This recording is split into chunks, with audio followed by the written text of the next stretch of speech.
Namaskar, this is Vaibhav Tiwari.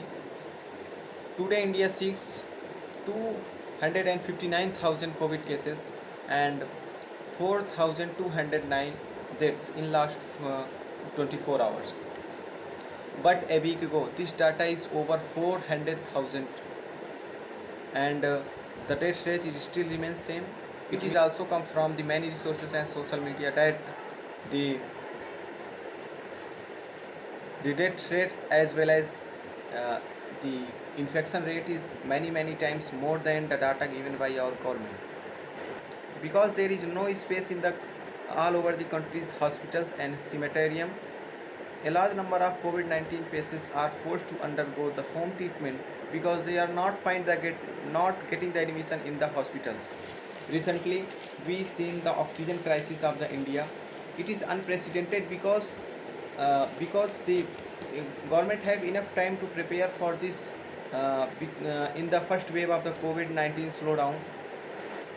And second point is lack of beds. Only 0.7 beds is available per 1,000 people. Not lack of nurse. 61 nurse and midwives is available per lakh people, and only 6 nurses is available. Actually, 6 nurses available which know what actually they do.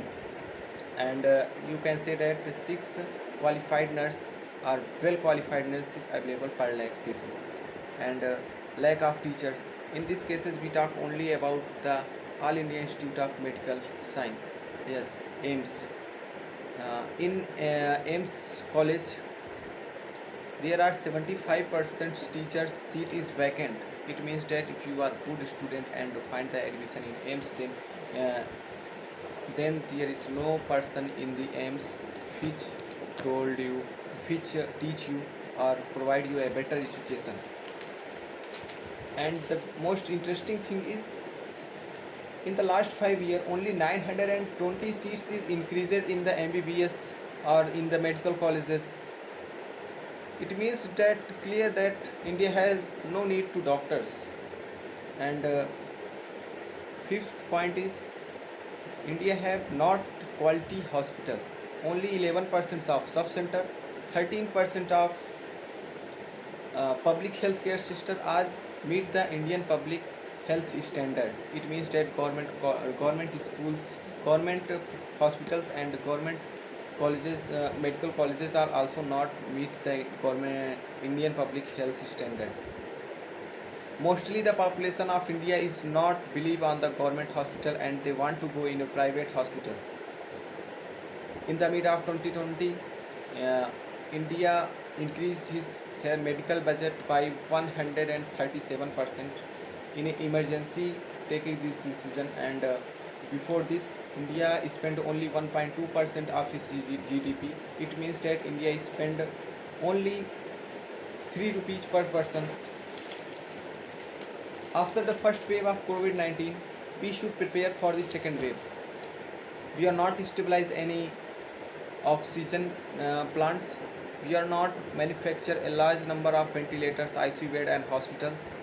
The result of the mistake of the government is in front of you, is in front of me, is in front of government. The mistake of the government is faced by the innocent people, and innocent people dies per day. They sacrifice his life because of the government make a mistake. The solution is only two, resources and the supply. India work for the development of the we work for development of the resources and medical equipments, vaccines and many other things which is used to tackle coronavirus and make our supply chain very strong. And then we hope that we tackle or prevent the third wave of the coronavirus and save our children. Don't fear from the vaccines. It is fully safe, and take part in inoculation. Take a jab if you are eligible. Thank you.